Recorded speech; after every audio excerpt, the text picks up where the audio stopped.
Halo, apa kabar kalian? Sehat lah ya? Kembali lagi di channel Van Halen Movie.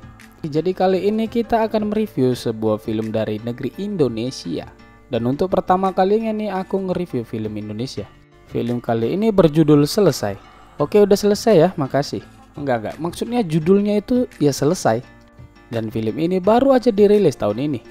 Film ini akan sangat menarik dengan adanya pemeran-pemeran yang gak asing untuk kita. Dan di film ini nanti ada Ariel Tatum yang memerankan Ayu. Terus artis pemersatu bangsa ya, siapa lagi nggak kenal Anya Geraldine. Ya aku juga follow si IG-nya. Anya akan memerankan Anya juga namanya. Terus ada Gading Martin sebagai Broto. Peran epik dari mereka semua akan membuat emosi dari film romantis drama ini sangat maksimal. Nah, film Selesai ini adalah film yang bertema tentang perselingkuhan dalam sebuah rumah tangga. Cukup menarik sih, apalagi katanya film ini menuai banyak kontroversial. Oke, daripada basa-basa lagi, kita langsung aja ke ceritanya, intro.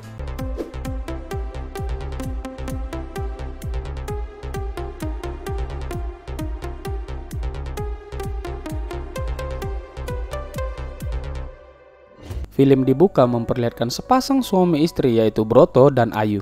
Mereka berdua sudah menikah beberapa tahun lalu namun masih belum punya anak juga. Tapi keduanya terlihat masih saling mencintai sih kayaknya. Ayu tinggal berdua bersama suaminya dan seorang pembantu rumah tangga bernama Mbak Yani. Nah, Mbak Yani ini termasuk orang pecandu sosmed ya, apa-apa diposting sama dia. Nah, kayak gini-gini lah ya.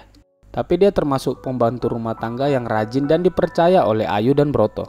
Suatu pagi hal yang mengejutkan terjadi.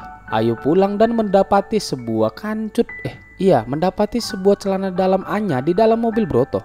Ayu sangat marah dan meminta cerai pada Broto hari itu juga. Dan ternyata memang Broto sudah lama menjalin hubungan gelap dengan Anya. Bisa dibilang Broto ini sugar daddy-nya Anya lah. Akhirnya Ayu memutuskan untuk minggat dari rumah itu dan ingin bercerai dengan Broto.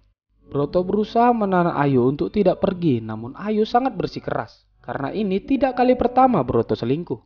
Namun sudah 3 kali Broto selingkuh dengan perempuan yang sama yaitu Anya. Dan untuk kali ini tiada maaf bagi Broto. Saat Ayu akan pergi, tiba-tiba ibu dari Broto datang ke rumah untuk berkunjung. Mereka terkaget namun mereka mencoba menutupi masalah mereka dan menyambut hangat ibunya. Ibu kok tiba-tiba? Ibunya yang tidak tahu apa-apa melihat semua baik-baik saja dan tidak curiga sama sekali. Di belakang, Ayu mengatakan pada Broto akan segera pergi diam-diam. Broto langsung keberatan dan meminta Ayu langsung saja mengatakan ibunya yang ada di depan. Tapi dia tidak tega karena dia sangat sayang pada mertuanya itu. Akhirnya dia memutuskan setelah ibunya pergi nanti, Ayu akan pergi dan menggugat cerai si Broto. Singkat cerita, mereka menonton berita dan dikatakan bahwa Jakarta sekarang diberlakukan lockdown. Mendengar hal itu, si ibu mengatakan akan tinggal di sini dulu selama lockdown. Waduh, nggak jadi pergi nih kayaknya si Ayu. Setelah Ayu pergi ke belakang, si ibu memanggil Broto dan mengobrol serius. Dia mengatakan sangat ingin menimang cucu. Dia berharap Broto dan Ayu mengupayakan agar segera punya anak. Broto mengiyakan kata ibunya dan menemui Ayu di belakang. Dia mengatakan ke Ayu bahwa sepertinya semua yang terjadi adalah pertanda bahwa mereka seharusnya tidak berpisah. Ya kayak tadi itulah saat dia akan pergi, ibu mereka malah datang. Terus tiba-tiba Jakarta sekarang di lockdown karena COVID. Ayu masih saja kesal dan tidak terima alasan si Broto. Dia tetap akan pergi nanti setelah ibunya pulang. Singkat cerita, petugas datang dan menyegel rumah mereka. Loh, emang kayak gini kemarin lockdown Jakarta ya? Kok kayak disegel oleh bank ya? Lanjut si Broto secara diam-diam ternyata malah ngechat selingkuhannya si Anya. Dia mengatakan agar Anya tetap di apartemen mereka saja, jangan kemana-mana, ditambah lagi sekarang kan memang lockdown. Saat sedang chat, si ibu datang dan Broto dengan cepat menutup HP-nya agar tidak ketahuan. Lalu Broto mencari ruangan lain untuk menelpon Anya. Anya meminta Broto datang ke apartemen sekarang karena dia takut sendirian. Oh mak, bahaya ini. Tapi jelaslah Broto tidak bisa ke sana sekarang. Akhirnya untuk menghibur Anya, Broto melakukan dance paling seksi dan mematikan.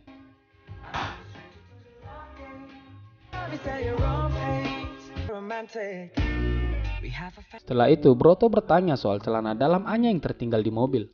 Lantas Anya mengatakan bahwa itu bukan celana dalamnya. Bahkan itu juga bukan tulisan tangan Anya. Kemudian Broto mulai agak curiga di sini.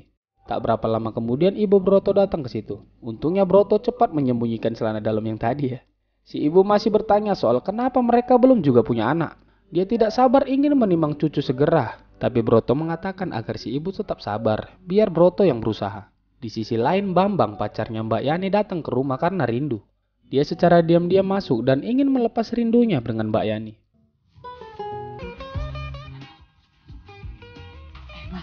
Dia langsung masuk ke kamar dan bersiap beradu kulit dengan kekasihnya si Yani. Tapi sialnya Mbak Yani sedang ada kerjaan dan tidak bisa sekarang.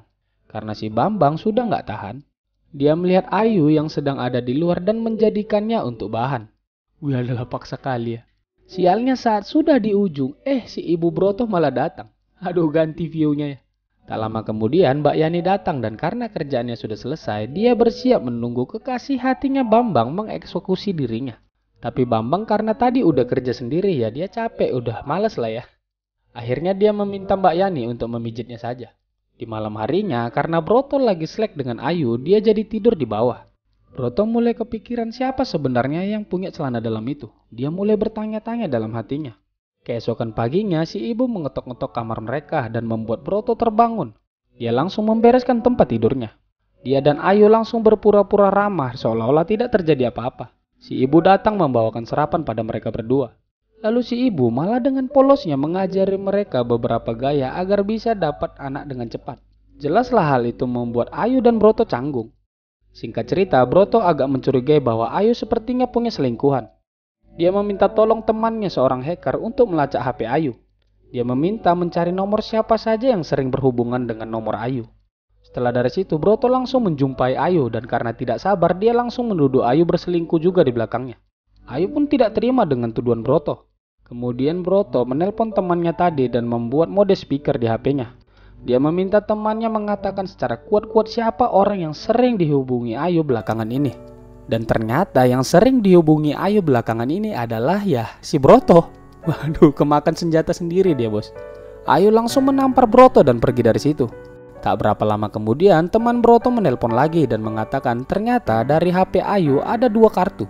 Dan yang mengagetkannya lagi, ternyata di nomor Ayu yang satu lagi, disitulah Ayu sering menelpon pria lain.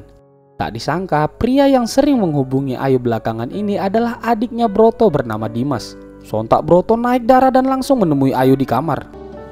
Apa? Kamu punya bukti apa? Nggak usah ngeles lagi daripada gue kasar sama lo. Mendengar keributan itu, ibunya datang. Lalu si Broto mengatakan ke ibunya bahwa Ayu sekarang berselingkuh dengan Dimas adiknya. Waduh, makin runyem ini ya. Ayu awalnya ngeles dan tidak mengaku. Nah, disinilah mulai plot twist dari cerita ini. Ternyata si ibu sudah lama tahu tentang hubungan gelap mereka berdua. Dia tahu Broto sebenarnya memang punya simpanan yaitu Hanya. Dan ibunya juga tahu kalau Ayu sering berhubungan dengan Dimas anaknya juga. Tapi si ibu hanya berpura-pura tidak tahu dan berharap semua akan lewat begitu saja. Ibunya tidak mau rumah tangga Broto dan Ayu hancur begitu saja. Namun dengan keadaan begini, dia menyuruh mereka berdua malam ini memikirkan dengan kepala dingin. Dia menyuruh mereka untuk membicarakan hal ini besok pagi. Setelah itu ibu keluar dari kamar. Di sisi lain Mbak Yani ternyata menyuruh Bambang menginap dulu di situ. Ditambah lagi Bambang juga baru saja kehilangan pekerjaannya sebagai supir. Mbak Ayu curhat ke Bambang mendengar ribut-ribut di kamar majikannya tadi. Dan sepertinya majikannya akan bercerai. Lalu jika itu benar, artinya Mbak Yani akan kehilangan pekerjaannya. Dia mengatakan ke Bambang dia punya tabungan dan berharap Bambang mau serius dengannya. Dia meminta Bambang nanti membuka usaha di kampung bersamanya.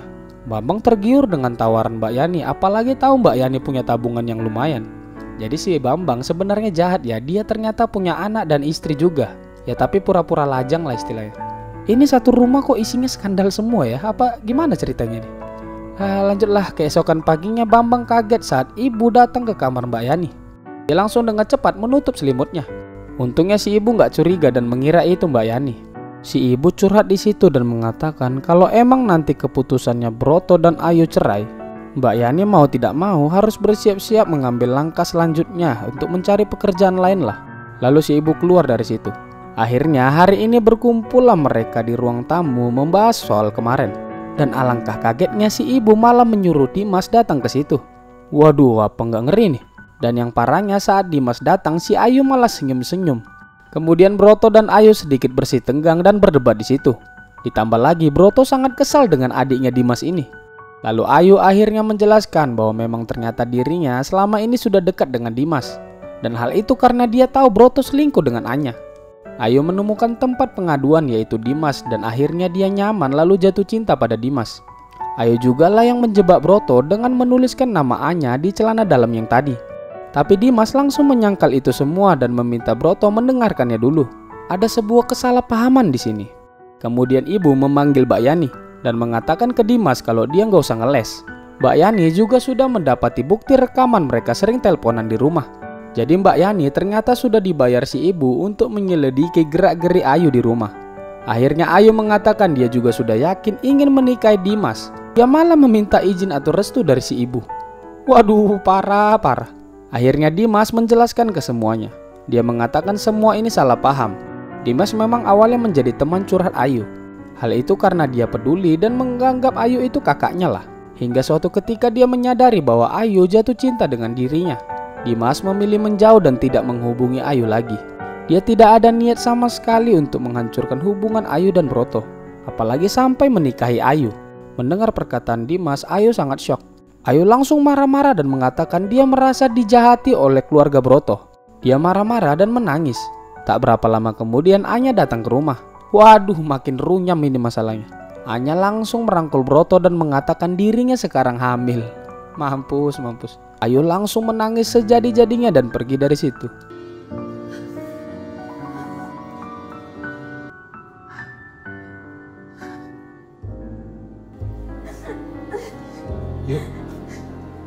Di akhir film diperlihatkan Ayu ternyata masuk rumah sakit jiwa akibat kejadian tadi. Aduh, kasihan kali ya Ayu. Lalu si Mbak Yani juga ketipu oleh Bambang. Tabungan Mbak Yani ludes dibawa kabur Bambang. Walah, hancur semua ya. Dan film pun selesai. Ya, sesuai judulnya, selesai. Oke, gimana? Seru nggak? Jadi emang sesuai judul ya, selesai. Rumah tangga Ayu dan Broto pun selesai. Tapi menurut pandangan kalian lah, siapa sebenarnya pelaku utama dari kejadian tadi? Yang memulai perselingkuhan pertama itu adalah Broto. Tapi terlihat sepertinya Ayu yang menjadi paling menderita akhirnya. Tapi begitulah endingnya ya. Jadi sekian dulu cerita dari film Selesai tahun 2021. Sampai jumpa di video selanjutnya. Bye-bye.